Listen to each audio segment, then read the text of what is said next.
Entrevistas Band News FM Belo Horizonte. Vamos aprofundar um pouco uma discussão que a gente começou a ter ontem aqui no nosso jornal, falando sobre esse calor e a necessidade, pelo menos é o que a gente observa, não é? Não só aqui enquanto imprensa, enquanto população, vivendo na pele, sentindo na pele esse calorão, a necessidade de que as prefeituras, os governos de uma maneira geral, se preparem para o que a gente tá vivendo, né? Porque muitas vezes dá uma ideia quase de uma negligência ou de uma falta mesmo aí de estruturação quando a gente pensa nesses dias com calores extremos, né?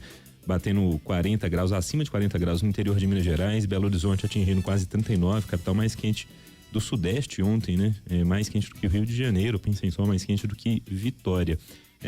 Vamos começar aqui agora com a professora da UFRJ, a Renata Libonati. Renata, que é professora do Departamento de Meteorologia e coordenadora do Laboratório de Aplicação de Satélites Ambientais lá da Federal do Rio. Como vai, professora? Bom dia para a senhora. Bom dia, pessoal da Band News. É um prazer estar aqui conversando com vocês sobre um tema muito importante que está em plena mídia nas últimas semanas.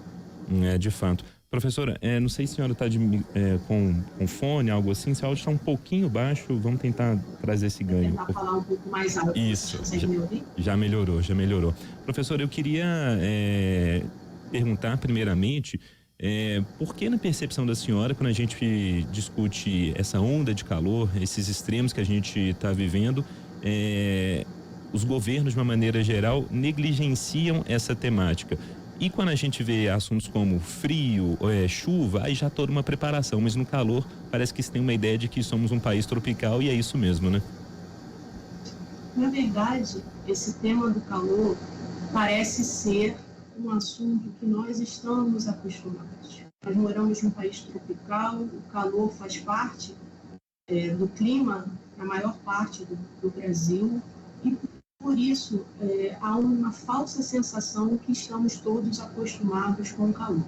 Isso podia ser verdade há talvez 4 décadas atrás. Porém, o que nós observamos é que o calor de 40 anos atrás não é o mesmo calor que nós estamos vivenciando, principalmente nas últimas 2 décadas. Nós observamos um aumento gradativo do número de horas em estresse térmico em todas as regiões do Brasil e um aumento na frequência, duração e intensidade de ondas de calor também. Isso significa que precisamos ter um plano de prevenção e protocolos de atuação durante esses eventos, assim como temos para enchentes, para outros tipos de desastres que não são, como a onda de calor, invisíveis ou silenciosos em termos de danos a estruturas. Mas a onda de calor é tão letal quanto qualquer outro desastre que nós estamos mais acostumados. Professora, quem fala com a senhora é Murilo. Eu queria te perguntar algumas coisas. A senhora falou um termo aí, estresse térmico. Eu queria que a senhora explicasse um pouco o que é estresse térmico. E também que a senhora me falasse o seguinte, por exemplo, quanto tempo que a meteorologia consegue prever, por exemplo, essa onda de calor que já vinha sendo falada de forma mais genérica há alguns meses já, que teríamos um período de muito calor e tal, mas com essa precisão hoje para que se tome medidas, qual que seria essa antecedência que conseguiríamos falar, em tal semana vamos ter temperaturas altas e tal? Murilo, sua pergunta é muito pertinente. Uma onda de calor, ela não é apenas um dia quente. Ela é caracterizada por pelo menos 3 dias consecutivos em que as temperaturas se mantêm extremas. Isso significa que essa permanência desse calor acima do esperado para cada localidade vai e pode induzir um estresse térmico. O estresse térmico seria condições ambientais que não estão apenas relacionadas com a temperatura. O estresse térmico tem a ver com a umidade, com a temperatura, com a velocidade do vento e também com a radiação solar incidente. Todas essas variáveis ambientais vão atuar em conjunto na termofisiologia do nosso corpo, induzindo um estresse por calor ou por frio, dependendo dessas condições. Durante as ondas de calor, esse estresse térmico é desencadeado também pela sua persistência ao longo do dia. Existem ondas de calor que duram, por exemplo, mais de uma semana. Em relação à previsão desses eventos, nós sabemos que a previsão do tempo ela pode ser com muita qualidade, no máximo até uma semana de antecedência, 7 dias de antecedência. Mais do que isso, não é, fisicamente falando, possível fazermos previsões acertadas do que vai acontecer na atmosfera, porque a atmosfera ela não atua de forma linear, podemos dizer assim. Então, com 7 dias de antecedência, às vezes um pouco mais, dependendo das condições, às vezes 10 dias, nós já podemos ter alertas, e isso já é feito, alertas de que nós vamos passar por períodos excessivamente quentes, que vão perdurar alguns dias, e isso já tem sido feito, repito aqui, pelos serviços de meteorologia há muitos anos. Porém, o que falta, Murilo, que não basta apenas avisar, né? Nós já temos esses serviços, essas previsões são dadas com antecedência, o que precisa é justamente uma articulação com os outros entes, por exemplo, Defesa Civil e Ministério da Saúde, secretarias municipais de saúde, estadual, para tomar medidas cabíveis, não só antes do evento acontecer, alertando a população e dando mecanismos para que ela possa passar por esse evento de onda de calor de uma forma mais amena, mas também posteriormente dando assistência para as pessoas que tiveram algum tipo de impacto direto na sua saúde devido a esses eventos. A prevenção e a atitude estratégica, né, professora?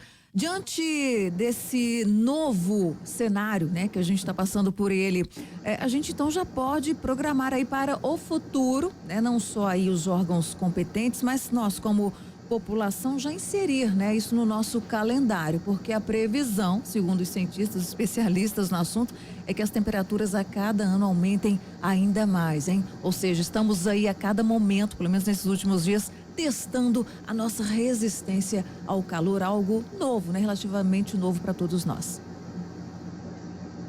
Na verdade, as notícias realmente não são muito positivas.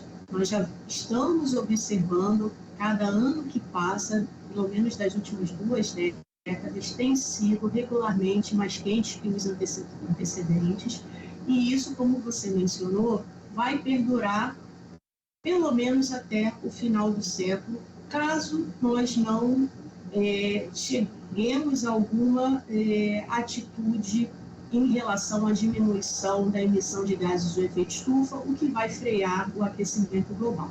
Então, esse aumento que nós já observamos da temperatura média do planeta devido às mudanças climáticas, que chega a 1,1 graus Celsius, esse aumento já implica na maior ocorrência de fenômenos extremos, não só de calor, mas de enchentes, secas, por exemplo, e isso vai perdurar.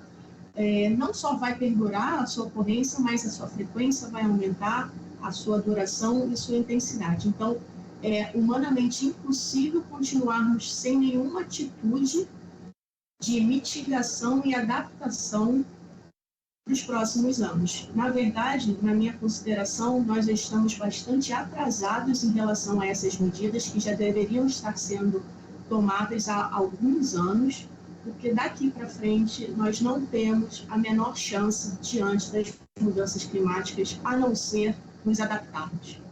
O famoso daqui para frente é só para trás, né? Professora, para a gente ir terminando, a senhora, enquanto pesquisadora da área, eu queria ouvi-la sobre o quão prejudicial é o negacionismo climático quando a gente pensa nesse enfrentamento mesmo a esses extremos que a gente está vivendo em temperaturas. Há pelo menos 30 anos, os cientistas climáticos já avisam ao planeta que nós estamos mudando a forma como o clima se comporta.